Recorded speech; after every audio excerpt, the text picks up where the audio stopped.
Retrostatic Radio invites you to a decidedly informal time, where anyone under the sun is unlikely to drop in at any time to talk things over with Archie. The people we are assured will be here are not very many, so join us to Duffy's Tavern.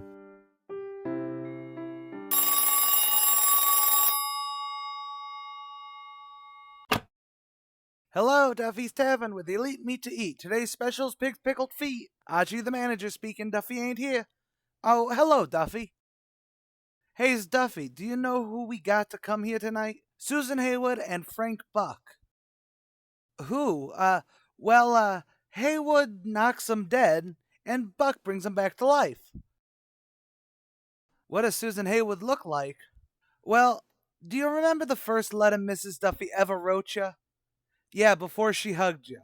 Remember it was a letter describing herself to you? Yeah, Susan actually looks like that. And Frank Buck? He looks more like Mrs. Duffy. Say, Duffy, if I ever got married, say to this Hayward dame, would you give me a raise? A raise? A raise! Would you lower my salary?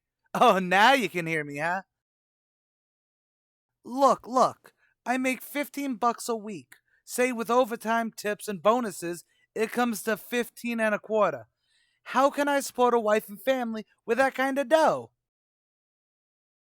Send one of my kids out to work? What kids? I ain't even held a hand yet. Why argue with you? Oh, hey, listen to this, Miss Duffy. A poem to nature by Anonymous, by Archie. Oh, Mother Nature, how could anybody hate ya? What are you talking about? Nature, Miss Duffy. You know, you ain't lived until you slept out in the open, with the earth for a pillow and the blue sky for a blanket. Archie, have you been locked out of your room again? Certainly not. I just so happen to be a guy with red hemoglobins in his blood. A guy that likes to just get away. Get away from civilization once in a while. Why? Why? Because it brings out the real me, that's why. Besides, I read in this movie magazine that Susan Hayward goes for the back-to-nature type of guys, you know? Then Susan Hayward's in for a big surprise tonight. Thanks. When Frank Buck gets here. Now there, Archie, is a real outdoor man. Oh yeah? Betcha I've been out just as many doors as he has. All them movie stars. If you men only knew how much mascara all those movie stars use. How much rouge, lipstick, eyeshadow, face powder, eyebrow pencils, vanishing cream, cold cream, night cream, day cream, chin cream, neck cream, perfume, and toilet water. How do you know all that? 'Cause I use them too, and I'm a natural beauty. Archie, have you ever seen a movie star when they got up in the morning? No, but someday I hope to. And, just so's happens, Miss Duffy, that you are prejudiced. Them dames is just as beautiful in the morning as they are for the rest of the day. How would you know? 'Cause I read an article by a Beverly Hills milkman. Don't tell me about Hollywood stars. Hello, Archie. Oh, hello, Finnegan. Hey, Arch, is Frank Bucket here yet? No. But when he does, I think you better stay under cover. He might throw a net over you. I'm anxious to meet him, Arch. You know, I'm starting a little zoo of my own in my backyard. So far I got a cat, and a dog, and a fox. Oh yeah, a fox, huh? What kind? Silver? Terrier. Finnegan, Frank Buck is only interested in wild game. Carnivorous animals. The kind they show at carnivals. It's nothing to a guy like that to go into a jungle, walk up to a lion, look the lion in the eye, grab him by the legs, tickle him under the chin. Oh boy, that's fun. Fun? Yeah, especially if you're doing it to a dame. Finnegan. Archie, my boy! Oh, hello, Officer Clancy. Say, Clancy, I saw you marching in the parade the other day. You looked awfully sharp. Well, my feet felt awful flat. Why didn't you try and get mounted duty? What, and ride a horse for 8 hours? No, Archie, no. This way I can at least go home and soak me feet. I see what you mean there, Clancy. Hey, why don't you stick around? Frank Buck is coming down here tonight. Frank Buck? And who might that be? A big game hunter. He's the guy that brings them animals back alive. Bring 'em back where alive? Here, What for? to look at 'em. Who wants to look at 'em? Who wants to look at 'em? Everybody. Not me. Well, he brings 'em back anyway. And who asked him to? Well, no one asked him to. Then, if you ask me, he's a jerk to be doing it. Look, Clancy, that's how he makes his living. Bringing animals over here. And what happens when he gets them over here? People look at 'em. Not me. You mean to say that if you saw as a hippopotamus, you wouldn't look at it? And how would I to know it was a hippopotamus?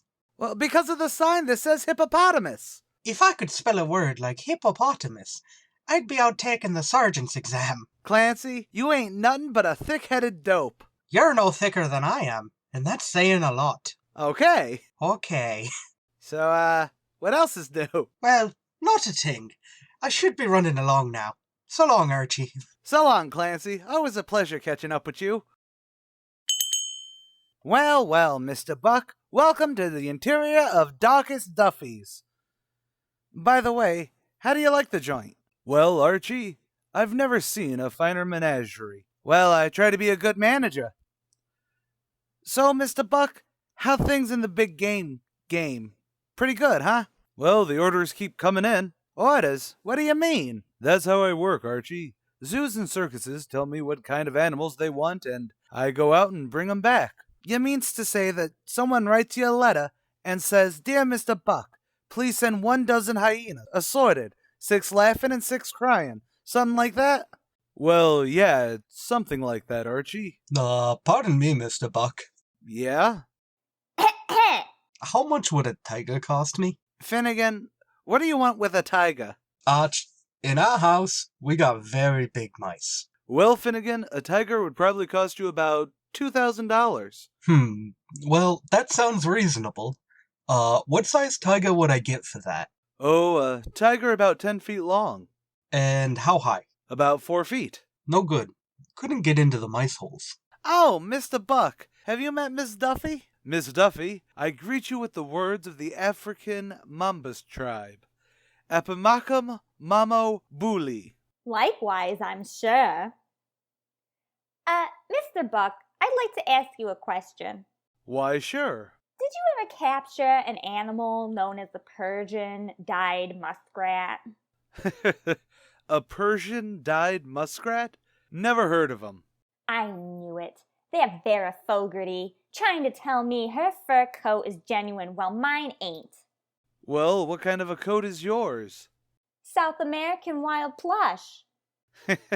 You ever catch a wild plush, Mr. Buck? No, not yet. Of course not. The man who sold me the coat said they're very hard to catch. You see, they got such short hair, there's nothing to grab hold of. Yeah, them plushes is even harder to catch than those wild mole hairs. Gee, Mr. Buck, you must have a thrilling life. Oh, I don't know. Oh, don't be modest. You've locked jaws with death plenty of times, I bet.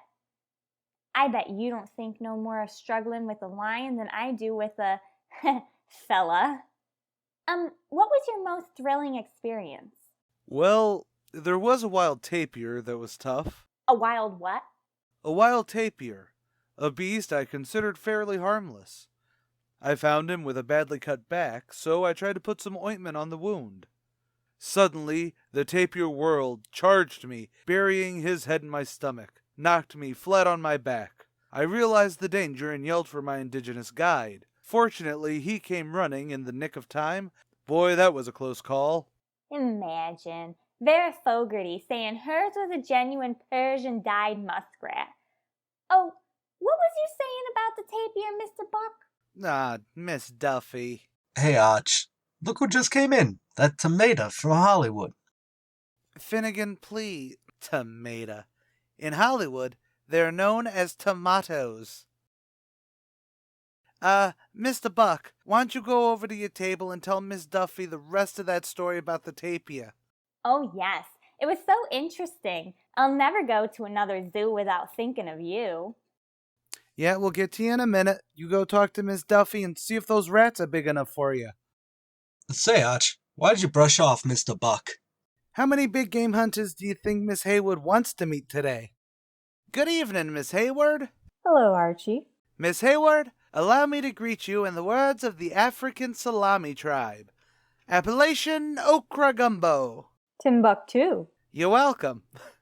Miss Hayward, may I say that Mother Nature has been kind to you? That nose, them lips, that figure, them... what am I talking about? You've been whistled at before. Well, Archie, it's always nice to be complimented on my nose and my lips, but, oh, what am I talking about? You've been slapped in the face before. Now, just wait a minute, Miss Hayward. Frankly, to me, a dame is a dame. I'd just soon chuck the whole affair and go back to the jungle.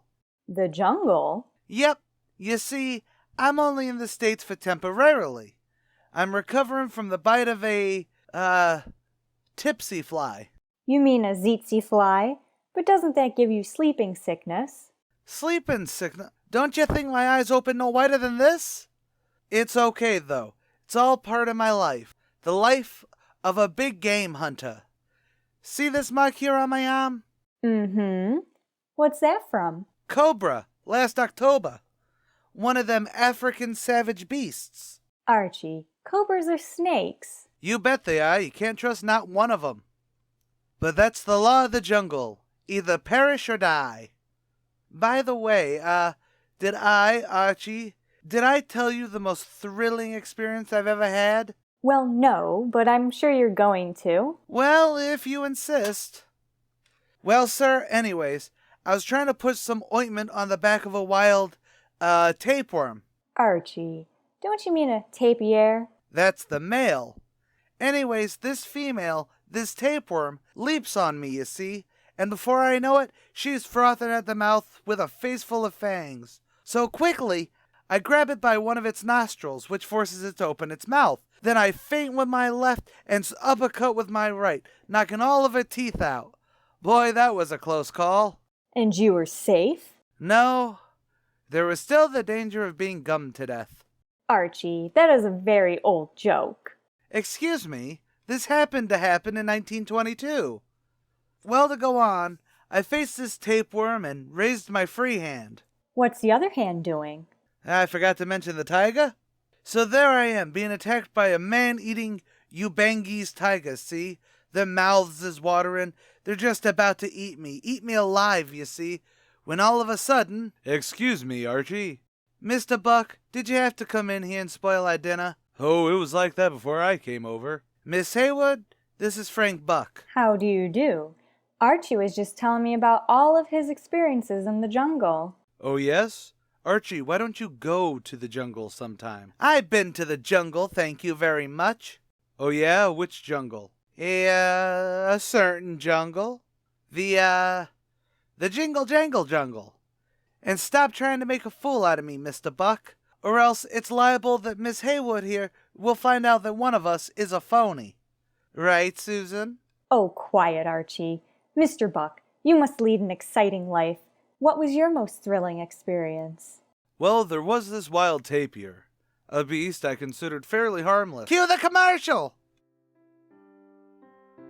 Smooth one, Archie. Well, you know what they say, any plug in a storm, so get on with it. This broadcast is made possible by Nerds Resin, a wonderful little one-woman online custom creation shop. With an eclectic back catalog of the most popular pop culture items, and the ability to custom order resin pieces, Nerds Resin is truly a treat for the aficionado. Even here at what is only graciously called a hole in the wall, a glow-in-the-dark dragon head really spruces up the place. And with new molds and inventory monthly, we'll be getting a Bulbasaur planter shortly that should be amazing. Say, that does sound pretty good. Pretty good? The prices are also a steal, so everyone listening should check out their Instagram at Nerds Resin and their Facebook also Nerds Resin. Just remember, both S's in these are Z's. Wait, that ain't how you spells them? No, not everyone's as well educated as you, Archie. Don't you have a scheme to get back to? Oh yeah, play us back, Fats.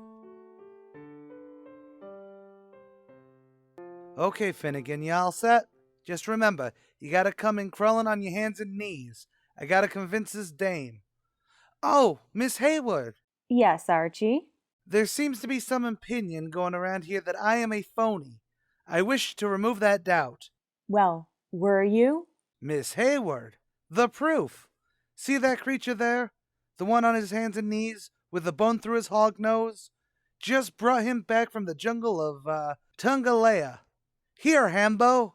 Miss Hayward, you are now looking at a genuine pigman. You mean pygmy. Nope, pigman. Half man, half pig. Hambo, say hello to Miss Hayward. Oink, oink. Hambo, how does Miss Hayward look tonight?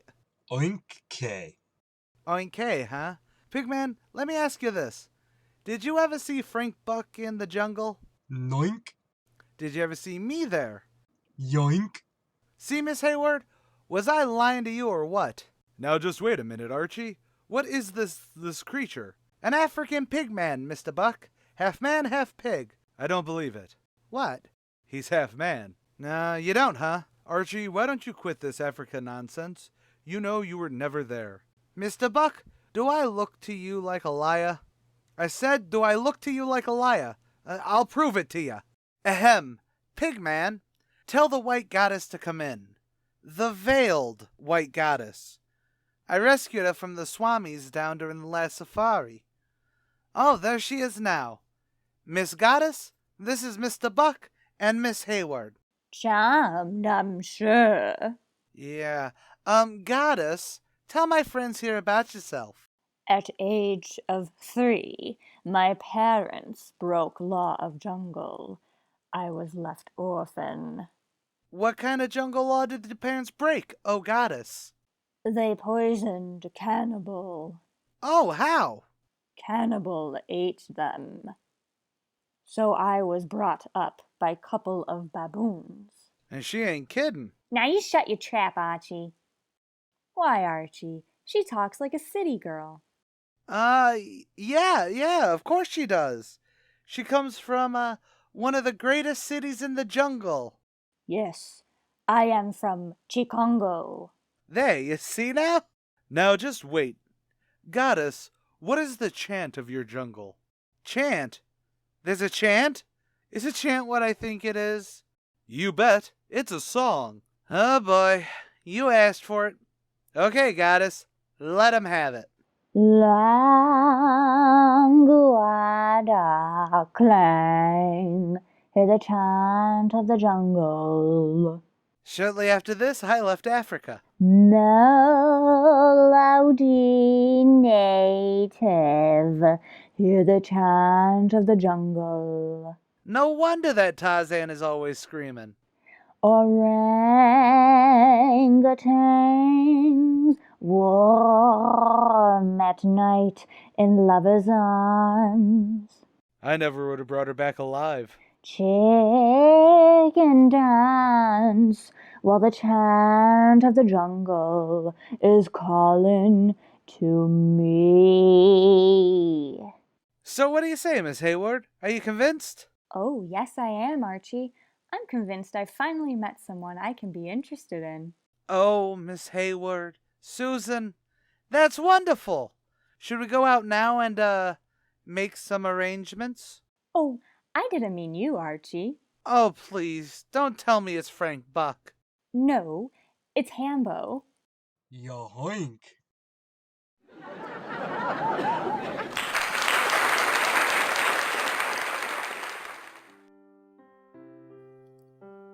Oh, it's never a dull time at Duffy's Tavern. That was the end of tonight's broadcast with passable impressions of Susan Hayward and Frank Buck. Next week, Retro Static Radio returns with Dragnet as Joe Friday and his partner try to track down the werewolf.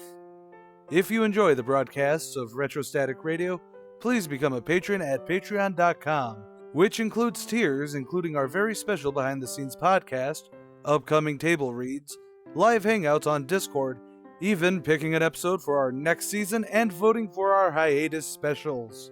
Another thank you to Nerds Resin for sponsoring today's episode. Please check out their products and let them know you heard them on Retrostatic Radio. Who knows, you might get some deals. If you'd like to become a sponsor for the station and are a small business or something like that, email us at retrostaticradio@gmail.com to discuss our special rates. Sharing is caring, so please follow, share, and subscribe. We're on every major social media outlet like Facebook, Instagram, and Twitter.